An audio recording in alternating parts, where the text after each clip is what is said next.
Hello students, नमस्कार सभी को। लास्ट टॉपिक हमारा चल रहा था अर्थक्वेक, और अर्थक्वेक के बारे में हमने डेफिनेशन से चर्चा की थी कि अर्थक्वेक किसे कहते हैं, भूकंप किसे कहते हैं। उसमें हमने आर्थर होम्स की परिभाषा को पढ़ा था, और आर्थर होम्स की परिभाषा को पढ़ने के बाद हमने जाना कि कुछ प्रमुख टर्म्स होती हैं, जैसे फोकस पॉइंट होता है, एपिसेंटर होता है, आइसोसिस्मल लाइन होती है और होमोसिस्मल लाइन होती है। उसके बारे में हमने पढ़ा कि सह भूकंप रेखा क्या है, समान भूकंप रेखा क्या है, इसके अलावा अधिकेंद्र किसे कहते हैं और भूकंप मूल किसे कहते हैं, इसके बारे में हमने अध्ययन किया। फिर हमने अध्ययन किया था कि भूकंप की उत्पत्ति के मूल कारण क्या है, यानी किस कारण से भूकंप आते हैं, कौन कौन से फैक्ट्स होते हैं, उसके बारे में वन बाय वन हमने डिस्कशन किया। अब हम बात करते हैं कि भूकंप की जो क्रिया होती है। जैसा हम जानते हैं कि भूकंप की जो क्रिया होती है वो आंतरिक भागों में होती है। पृथ्वी का जो आंतरिक भाग है वहाँ से भूकंपी तरंगें होती हैं, वह तरंगा चलना प्रारंभ होती है। और जब वह तरंगे प्रारंभ होती हैं तो वन बाय वन अलग अलग तरंगें होती है, वन बाय वन तरंगें वो चलना प्रारंभ होती है और उससे भूकंप की उत्पत्ति मानी जाती है। इन तरंगों का अध्ययन आप पहले भी कर चुके हैं। जब पृथ्वी की आंतरिक संरचना के बारे में हमने अध्ययन किया था तो वहाँ पर भी हमने ये चर्चा की थी कि पृथ्वी का जो आंतरिक भाग है क्या वह ठोस है, तरल है या गैस है। तो वहाँ हमने पढ़ा था जो हमारे प्रत्यक्ष स्रोत हैं, प्रत्यक्ष स्रोत में हमने जाना था कि जो वेव्स होती हैं उन वेव्स में हमने पी वेव के बारे में पढ़ा, एस वेव के बारे में पढ़ा और एल वेव के बारे में पढ़ा, जो कि ये बताती है कि पृथ्वी का आंतरिक भाग किस प्रकार से होगा। क्लियर हो गया होगा आपको। चलिए अब नेक्स्ट हम बात करते हैं भूकंप की तरंगे। तो जो भूकंप की तरंगे होती हैं वो भी सेम वही है, क्योंकि आंतरिक भाग में वही पी वेव है, वही एस वेव है और वही एल वेव है, तो कुछ अलग तो नहीं है। लेकिन हमें ही जान लेना है थोड़ा सा, जिसने वो क्लास नहीं की है तो आप वहाँ जाके भी देख सकते हैं। यहाँ थोड़ा सा मैं आपको ब्रीफ में समझा देता हूँ कि पी वेव, एस वेव और एल वेव क्या क्या कार्य करती है। Got the point. चलिए तो आप यहाँ पर हेडिंग डाल लेंगे भूकंपी तरंगे, यानी कि जो अर्थक्वेक की वेव होती है हम उनका डिस्कशन करने वाले हैं। तो आप यहाँ बिंदु डालें, पॉइंट डाल दें, भूकंपीय तरंगे, भूकंपीय तरंगे, यानी कि हम इसको अर्थ वेव भी कह सकते हैं। इंग्लिश में हम इसको कहना चाहें तो अर्थ वेव हम इसको कहेंगे। क्लियर। भूकंपी तरंगों की हम बात कर रहे हैं। अब देखिए भूकंपी तरंगों में सबसे पहले जो तरंग आती है वो आती है पी वेव। इसको बोलते हैं पी वेव। पी वेव का एक नाम और है, इसको हम बोलते हैं प्राथमिक तरंगे। कौन सी तरंगे? प्राथमिक तरंगे। क्लियर। तो इसका एक नाम ये भी है, primary wave. P wave, primary wave या प्राथमिक तरंगे इसको कहते हैं। नेक्स्ट पॉइंट, पी तरंग के बारे में नेक्स्ट पॉइंट आपको लिखना है कि ये तरंगे, यानी जो पी तरंग की हम बात कर रहे हैं तो ये तरंगे तीनों माध्यम, तीनों माध्यम का मतलब क्या अभी हम बात करते हैं। ये तरंगे तीनों माध्यम, तीनों माध्यम, तीनों माध्यम मतलब क्या, तो डैश करके लिख ले। ठोस, ठोस, तरल व गैस, यानी कि पृथ्वी के आंतरिक भाग में ठोस भाग भी है, तरल भाग भी है और गैसीय पदार्थ भी है। तीनों माध्यम, ठोस, तरल, गैस, तीनों माध्यम से होकर गुजरती है, से होकर गुजरती है, से होकर गुजरती है। ये हो गया आपका पी वेव। आगे नेक्स्ट पॉइंट की बात करें तो पी वेव की सर्वाधिक गति ठोस में होती है, तो ऐसे लिख सकते हैं सर्वाधिक गति, सर्वाधिक गति ठोस भाग में, ठोस भाग में। उससे कम गति की बात करें, उससे कम गति की बात करें तो तरल भाग में, पाई जाती है, पाई जाती है। क्लियर हो गया। तो पी वेव जो होती है वो तीनों भाग से गुजर सकती है, ठोस से भी गुजर सकती है, तरल से भी गुजर सकती है और गैस से भी गुजर सकती है। नेक्स्ट बिंदु की बात करें, पी वेव को साउंड वेव यानी ध्वनि तरंग भी कहते हैं। साउंड वेव या ध्वनि तरंगे भी कहते हैं।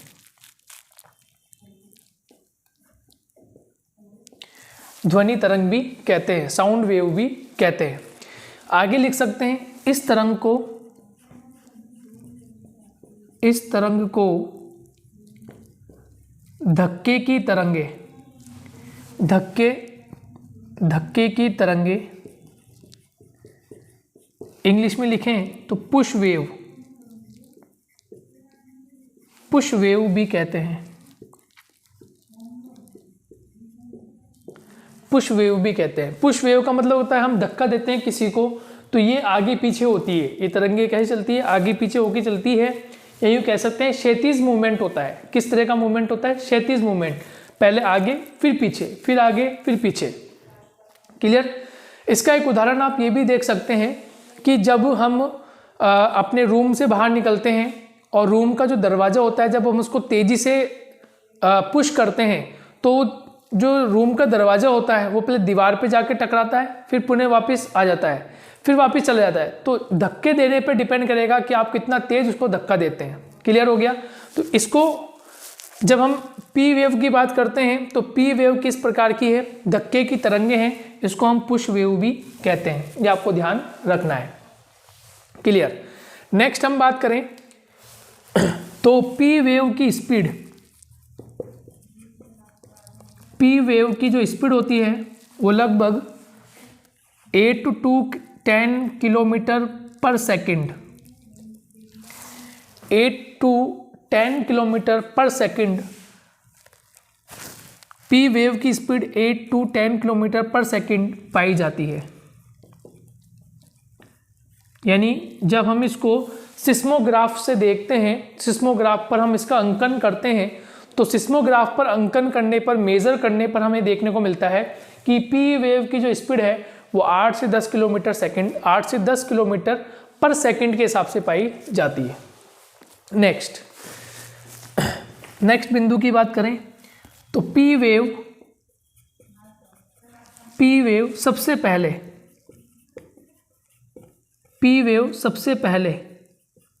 अधिकेंद्र पे पहुंचती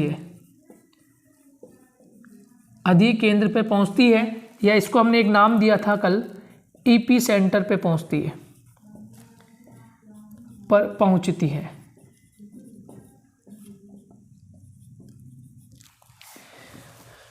समझ में आया बात? ईपी सेंटर का मतलब आपको समझ में आया? नहीं समझ में आया तो अभी वापस बात करते हैं। पहले फर्स्ट पॉइंट पे आते हैं। पी वेव को प्राथमिक तरंगे कहते हैं, ये आपको ध्यान रखना है। सबसे पहले यही तरंग होती है जो पृथ्वी के आंतरिक भाग में चलना प्रारंभ होती है। जब किसी प्रकार की कोई मूवमेंट होता है चट्टानों के अंदर या किसी प्रकार की कोई एक्टिविटी होती है आंतरिक भाग में, तो सबसे पहले जो तरंगे चलना प्रारंभ होती हैं उसको नाम दिया गया है प्राथमिक तरंगे या पी वेव। क्लियर हो गया। नेक्स्ट सेकंड पॉइंट की बात करें तो ये तरंगे तीनों माध्यम से, मतलब ठोस माध्यम से भी गुजरती हैं, तरल से भी गुजरती है और गैस से भी होकर गुजरती है, यानी तीनों माध्यम से होकर गुजरती है। इसका प्रत्यक्ष प्रमाण ये देती है तरंगे कि पृथ्वी के आंतरिक भाग में तीनों ही परिस्थितियां देखने को मिलती है, यानी पृथ्वी के आंतरिक भाग में ठोस भाग भी है, तरल भाग भी है और गैसीय भाग भी है। ये आपको ध्यान रखना है। और इससे पूर्व की कक्षा में हमारी चर्चा हुई थी कि भूकंप की जो उत्पत्ति होती है वो भूकंप की उत्पत्ति हम मानते हैं कि लगभग पृथ्वी की गहराई में 50 से लेकर 100 किलोमीटर की गहराई में भूकंप की उत्पत्ति होती है। और तो और मैं आपको बता दूं एक बात और, जब हम पर्वतों के निर्माण की उत्पत्ति की बात कर रहे थे और जहां हमने संवहनी धाराओं का सिद्धांत पढ़ा था होम्स का, उसमें हमने पढ़ा था कि होम्स ये कहते हैं कि पृथ्वी के आंतरिक भाग में एक चैम्बर होता है। इसको हमने पृथ्वी के आंतरिक भाग में ही पढ़ा था। चैम्बर होता है, जिसको नाम देते हैं एस्थोनोस्फेयर या दुर्बलता मंडल। और ये एस्थोनोस्फेयर और दुर्बलता मंडल जो होता है ये ना तो अधिक तरल होता है और ना ही अधिक ठोस होता है, बल्कि इसकी जो स्थिति होती है वो विस्केसियस फॉर्म की होती है, यानी चिपचिपी फॉर्म की होती है। ये चिपचिपा होता है और यहीं से अक्सर ज्वालामुखी का उद्भेदन होता है या ज्वालामुखी फटना शुरू होता है, यहीं से इनका प्रोसीजर शुरू होता है। तो ये मान के चलिए कि वो जो गहराई मानी गई है दुर्बलता मंडल की, वो गहराई मानी गई है 100 से 400 मीटर की गहराई। 100 से 400 किलोमीटर की जो गहराई है वो मानी गई है कि इसी भाग से ज्वालामुखी उत्पन्न होते हैं। तो भूकंप की क्रिया भी लगभग उसी भाग से मानी गई है कि लगभग इसी भाग से भूकंपी तरंगें चलना प्रारंभ होती है। तो पी वेव के बारे में ठोस, तरल और गैस तीनों के माध्यम से होकर ये गुजरती है। नेक्स्ट बात करें, सर्वाधिक गति ठोस भाग में होती है, उससे कम गति तरल भाग में और उससे कम गति गैस वाले पार्टिकल्स में देखने को मिलती है। नेक्स्ट बात करें, पी वेव जो होती है कैसी होती है? ध्वनि तरंग होती है, साउंड वेव।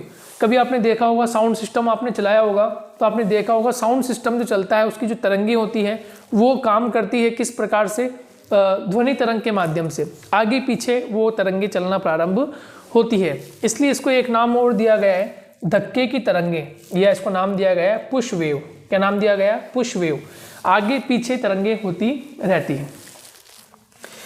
नेक्स्ट पॉइंट की बात करें तो पी वेव की जो स्पीड होती है वो लगभग 8 से 10 किलोमीटर पर सेकंड के हिसाब से पाई जाती है। ये जब सिस्मोग्राफ पर हम इनका अंकन करते हैं उस अंकन के माध्यम से निकाली गई है कि सिस्मोग्राफ पर इन तरंगों की जो स्पीड है वो लगभग 8 से 10 किलोमीटर पाई जाती है।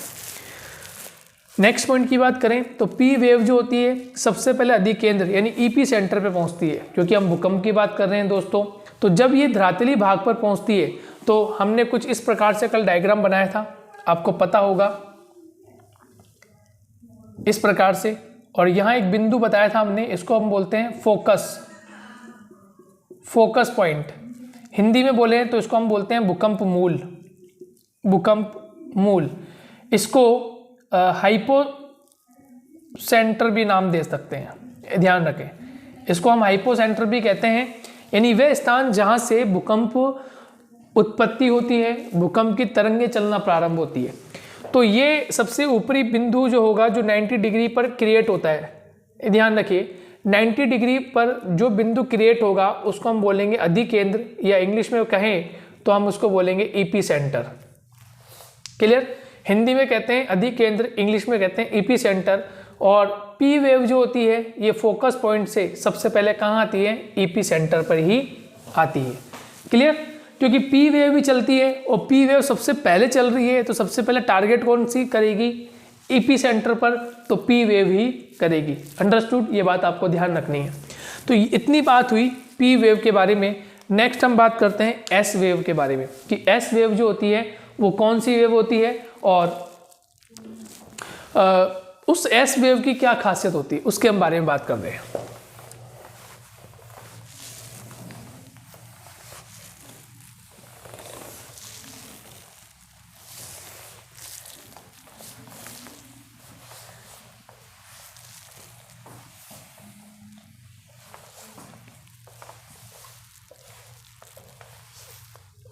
चलिए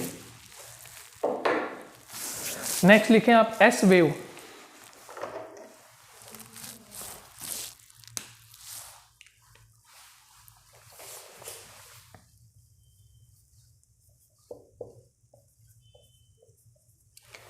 नेक्स्ट है ये एस वेव। एक तो इसको नाम एस वेव दिया जाता है, ये ध्यान रखना है, और एक नाम होता है इसका सेकेंडरी वेव, या हम हिंदी में कहें तो द्वितीयक तरंगे। कैसी तरंगे? द्वितीयक तरंगे। क्लियर?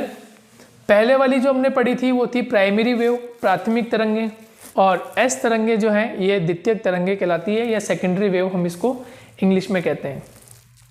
क्लियर हो गया? नेक्स्ट एस तरंगों की खास बात, तो ऐसे लिखें आप, यह तरंगे, ये तरंगें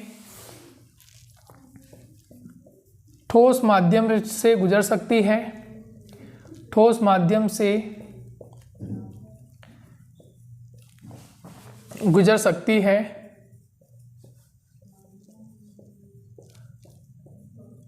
परंतु तरल भाग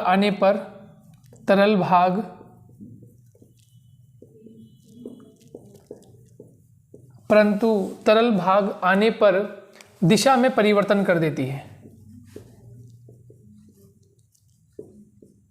दिशा में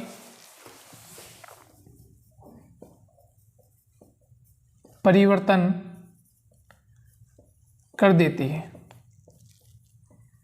यूं कह सकते हैं कि दिशा बदल लेती है, या एक नाम इसको हम ये भी कह सकते हैं कि विचलित हो जाती है, डायरेक्शन इसका चेंज हो जाता है, दिशा में परिवर्तन हो जाता है।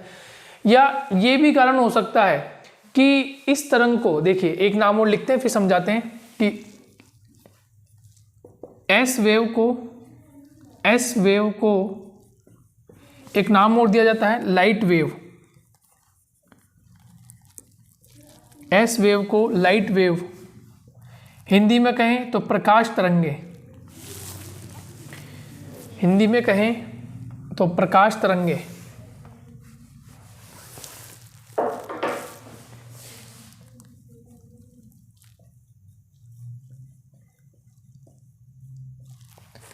प्रकाश तरंगे भी कहा जाता है।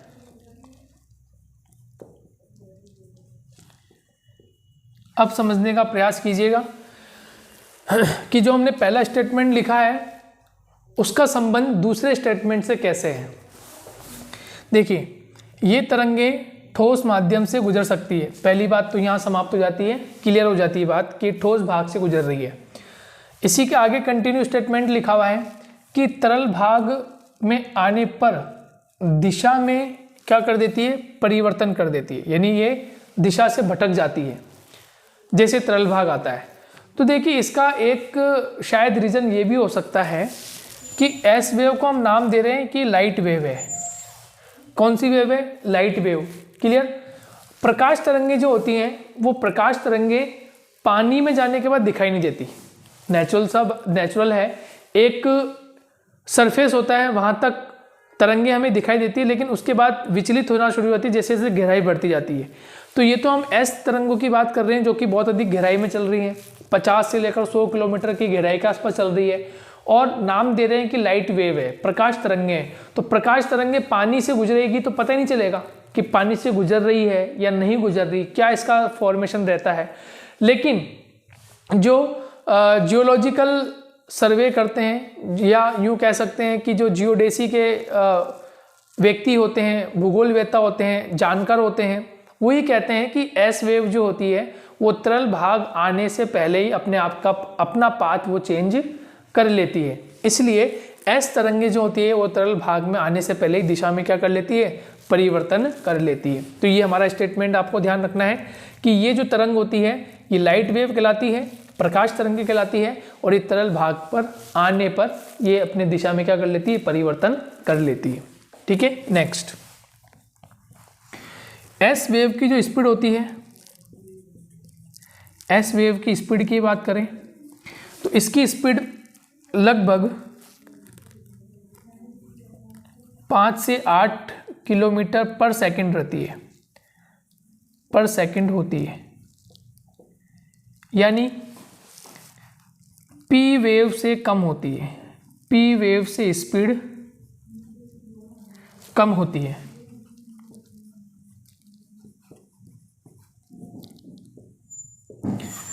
अब देखिए, पी वेव से स्पीड कम है तो हानिकारक ज़्यादा है। ऐसे लिखें, एस वेव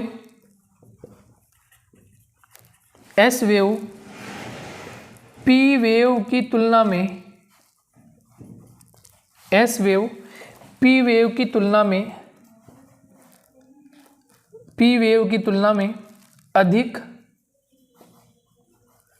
हानिकारक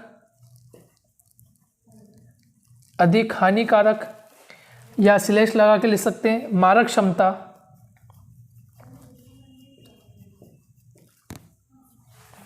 अधिक होती है।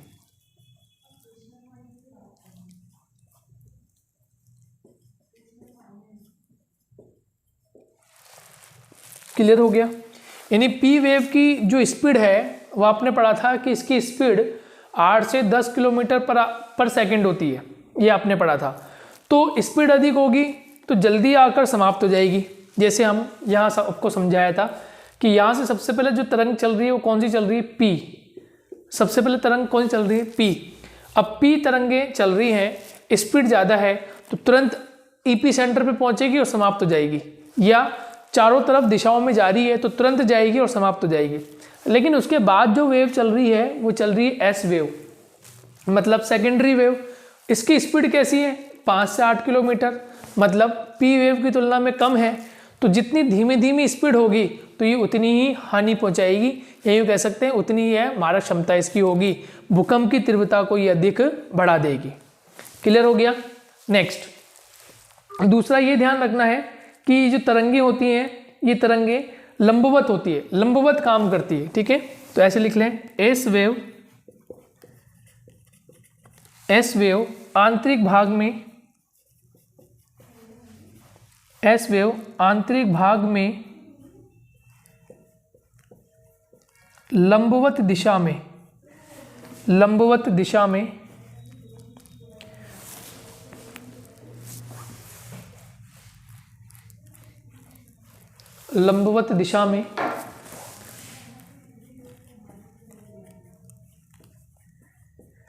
में गति करती है।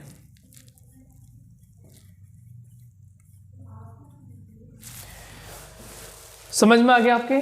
देखिए एक बार वापस डिस्कस कर लेते हैं। ये तरंगे ठोस माध्यम से गुजरती है परंतु तरल भाग से नहीं गुजरती या दिशा में परिवर्तन कर लेती है। एस वेव को लाइट वेव कहते हैं, प्रकाश तरंगे कहते हैं, ये आपको ध्यान रखना है। एस वेव की स्पीड जो होती है वो 5 से 8 किलोमीटर पर सेकंड होती है और पी वेव की स्पीड से कम होती है। एस वेव पी वेव की तुलना में अधिक हानिकारक या इसकी जो मारक क्षमता होती है वो अधिक होती है। और पी वेव आंतरिक भाग में लंबवत दिशा में गति करती है, जबकि हमने एस वेव में पढ़ा था कि एस वेव धक्के की तरंग है और इसलिए इसका मूवमेंट कैसा होता है, क्षैतिज मूवमेंट होता है। जबकि एस वेव का जो मूवमेंट होता है वो एस वेव का मूवमेंट लंबवत होता है, वो पहले ऐसे फिर ऐसे फिर ऐसे फिर ऐसे, ये मूवमेंट उसका रहता है, यानी ऊपर नीचे का मूवमेंट होता है। और उसका जो मूवमेंट होगा वो धक्के की तरंग के रूप में क्षैतिज मूवमेंट होगा। कैसा मूवमेंट होगा उसका क्षैतिज मूवमेंट देखने को मिलता है। क्लियर हो गया। दो तरंगे आपको क्लियर हो गई। अब एल तरंग की बात करेंगे, यानी कि जो सरफेस पे चलती है उसको धरातली तरंगे कहते हैं या एल वेव कहते हैं। लेकिन ध्यान रखिएगा, एल तरंगे केवल और केवल धरातल पर ही चलती है, उसका आंतरिक भाग से कोई लेना देना नहीं होता।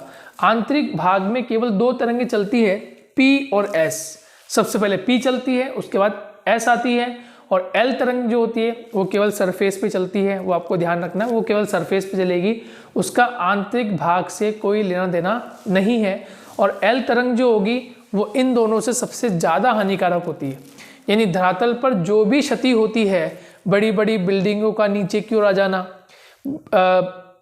धरातली भाग में दरार हो जाना, बड़े बड़े बांधों का ध्वस्त हो जाना, समाप्त हो जाना, तो उसके लिए जो जिम्मेदार तरंगें होती हैं वो एल होती है। लेकिन शुरुआत कौन करता है, तो पी करती है, उसके बाद तो एस, उसके बाद तो एल। क्लियर हो गया, यहाँ तक बात समझ में आ गई। चलिए तो नेक्स्ट आप लिखेंगे एल वेव। एस वेव की जगह आप लिख लें पॉइंट एल वेव का, कि एल वेव क्या होती है, किस प्रकार की होती है। ये दोनों तरंगे जो थी ये आंतरिक थी, ये आपको पता है, लिख दिया हमने यहाँ पर। तो ये आंतरिक तरंगे हैं। अब आगे जो हम बात कर रहे हैं वो तरंगे एल तरंगों की बात करेंगे, कि एल तरंगों की क्या क्वालिटी होती है और ये कहाँ पर चलती हैं।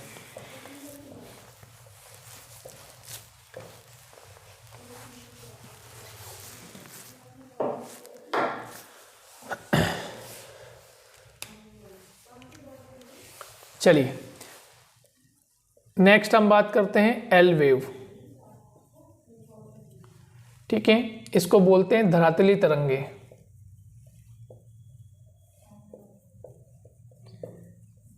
इंग्लिश में लिखना चाहो तो धरातली तरंगों को बोलते हैं सरफेस वेव।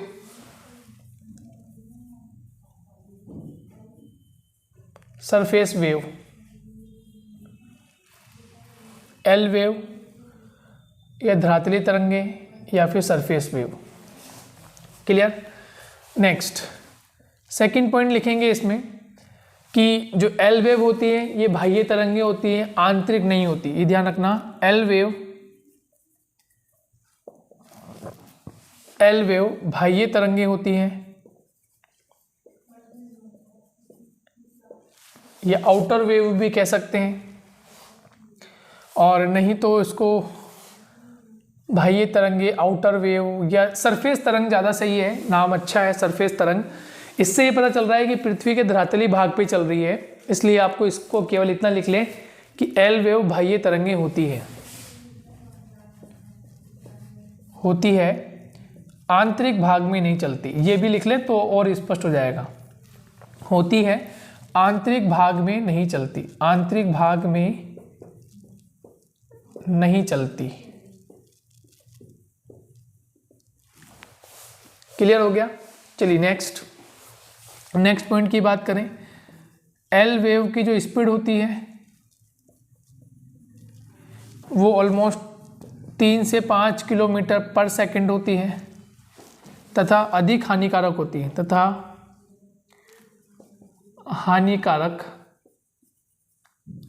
अधिक होती है।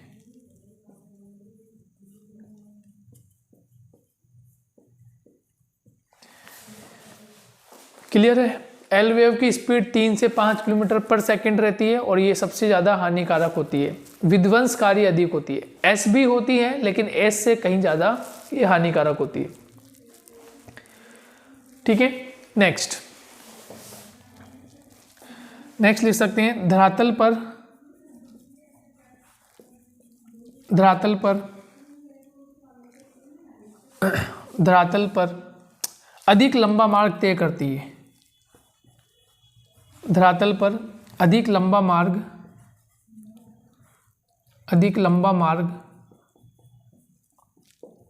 तय करती है। कहने का मतलब ये है, लंबा मार्ग तय करने का मतलब ये है कि जहां जहां इसकी स्पीड, जैसे जैसे स्पीड ये आगे की ओर बढ़ती है तो इसका जो मार्ग होता है वो बहुत अधिक हो जाता है। ठीक है, धरातली भाग में, और ये तीनों माध्यम से गुजरती है। धरातल पर अधिक लंबा मार्ग तय करती है। नेक्स्ट लिख लें, यह तीनों माध्यम से गुजरती है, यह तीनों माध्यम से गुजर सकती है। तीनों माध्यम से मतलब समझ में आता हो, आ गया होगा आपको, यानी ठोस भी है, तरल भी है और गैसीय भाग भी है। तो गैसीय भाग, या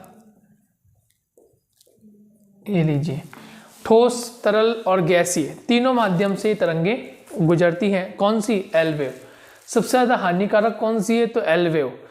स्पीड पूछे आपसे तो 3 से 5 किलोमीटर पर सेकंड धीमे चलती है, तो अधिक विध्वंसकारी होती है, अधिक हानिकारक होती है। क्लियर हो गया आपको? चलिए, इतनी बात समझ में आ गई। अब हम बात करते हैं कि और इसकी खास बात क्या होती है कि ये ऊपर और नीचे की ओर गति करती है। ये तरंगे ऊपर और नीचे की ओर, ऊपर व नीचे की ओर गति करती है।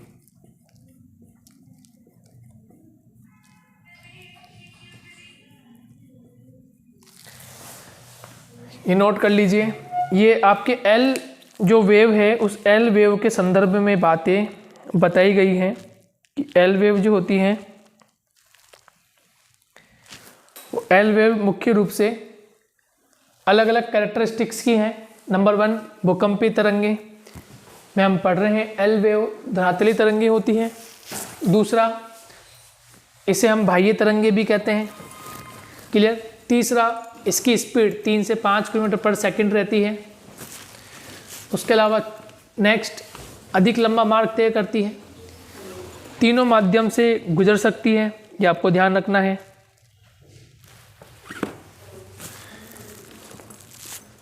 और ये तरंगे ऊपर व नीचे की ओर गति करती है। ये आपको समझ में आ गया होगा।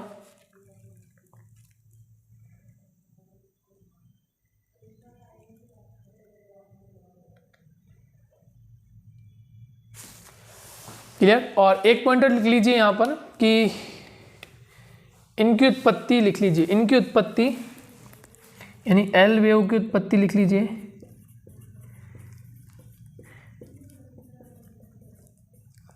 एल वेव की उत्पत्ति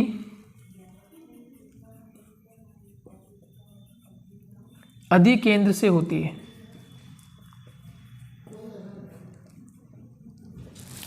कहाँ से होती है? अधिकेंद्र। अधिकेंद्र बिंदु ये वाला जो लिखा हुआ है, ईपी सेंटर लिखा हुआ है, इसके बारे में हमने डिस्कशन किया था, याद है आपको? तो ये ईपी सेंटर से इसकी उत्पत्ति होती है, राइट। चलिए, एल वेव धरातली तरंगे के बारे में ये सारे पॉइंट हो गए, क्लियर हो गया होगा आपको, ये ध्यान रखना है, नोट कर लीजिए। फिर आगे बात करते हैं कि भूकंप के कौन कौन से प्रकार हैं। ये बात होगी भूकंपीय तरंगों की, जो अर्थक्वेक वेव है उसके बारे में डिस्कशन कर लिया है हमने। अब हम बात करते हैं कि कौन कौन से प्रकार है भूकंपों के, उस पर हम चर्चा करते हैं।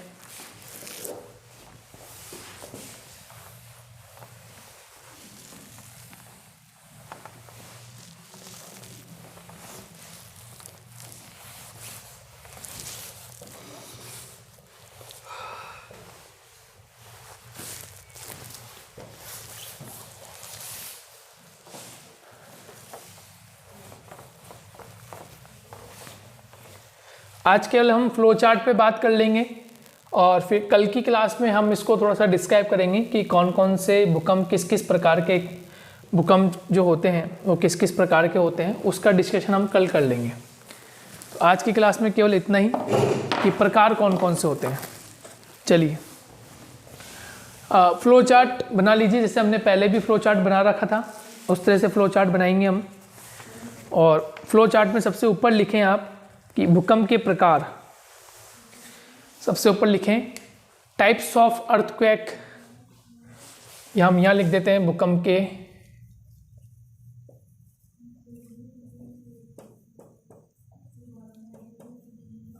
के प्रकार, टाइप्स ऑफ अर्थक्वेक।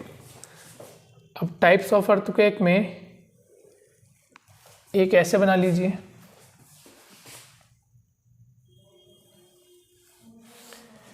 और एक बीच में हो जाएगा। चलिए, सबसे पहले बात करते हैं जो पहला टाइप है, उस फर्स्ट टाइप को हम बोलते हैं नेचुरल अर्थक्वेक, यानी प्राकृतिक भूकंप।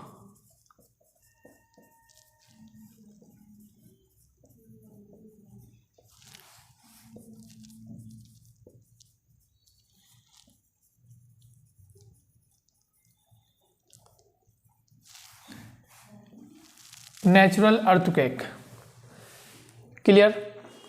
दूसरा हम बात करते हैं आर्टिफिशियल अर्थक्वेक, इसको बोलेंगे हम कृत्रिम भूकंप।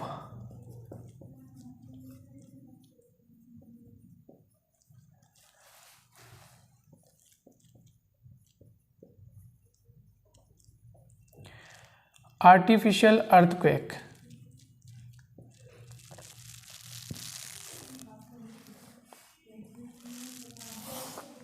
कृत्रिम भूकंप। प्राकृतिक भूकंप हो गया और एक हो गया आपका कृत्रिम भूकंप। और तीसरा होता है on the basis of status, यानी कि स्थिति के आधार पर।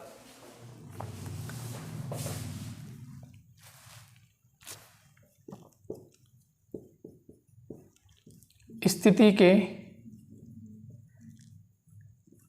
आधार पर, मतलब status,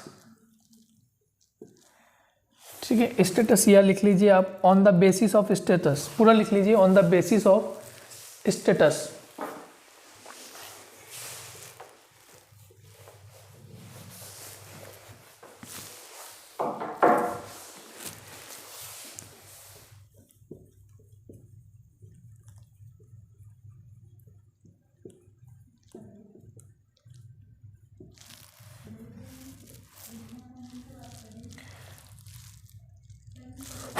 on the basis of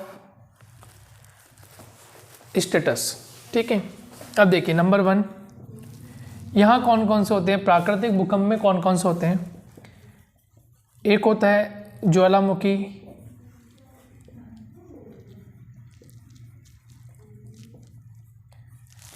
ज्वालामुखी जन्य भूकंप, जो वॉल्केनो से जो भूकंप उत्पन्न होते हैं उनको हम ज्वालामुखी जन्य भूकंप कहते हैं। दूसरा होता है टेक्टोनिक,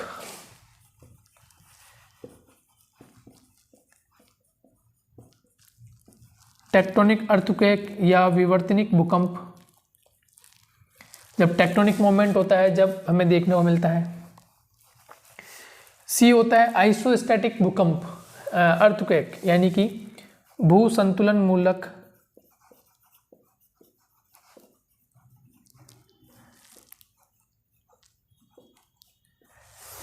और डी, एक हो गया ज्वालामुखी जन्य भूकंप, एक हो गया विवर्तनिक भूकंप, एक हो गया भू संतुलन मूलक भूकंप, एक होता है प्लूटोनिक भूकंप यानी पाताली भूकंप।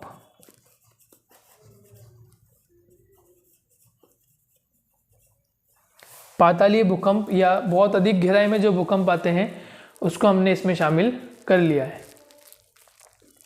ठीक है, नेक्स्ट, अब कृत्रिम भूकंप की बात करें तो कृत्रिम भूकंप में हम क्या क्या शामिल करेंगे। नंबर 1, जो माइनिंग होता है, खनन की जो क्रिया होती है वहाँ पर हमें भूकंप देखने को मिलता है। जो बड़े बड़े डैम्स वगैरह जो होते हैं, ठीक है, तो यहाँ लिख देते हैं हम, डैम प्रोजेक्ट्स के द्वारा जो भूकंप उत्पन्न होते हैं, डैम प्रोजेक्ट्स के द्वारा जो भूकंप उत्पन्न होते हैं वह। इसके अलावा एक्सपोलिएशन जो होता है, यानी कि हम उसको कहते हैं कि परमाणु परीक्षण जो हम करते हैं,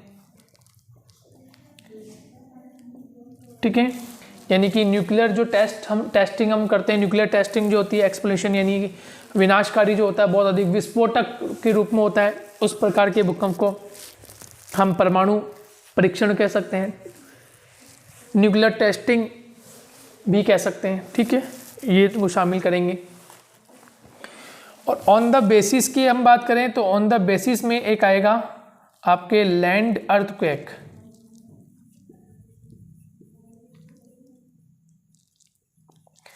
लैंड अर्थक्वेक यानी धरातल पर जो भूकंप आते हैं, महाद्वीपों पर जो भूकंप होते हैं वो। और एक होता है मरीन अर्थक्वेक,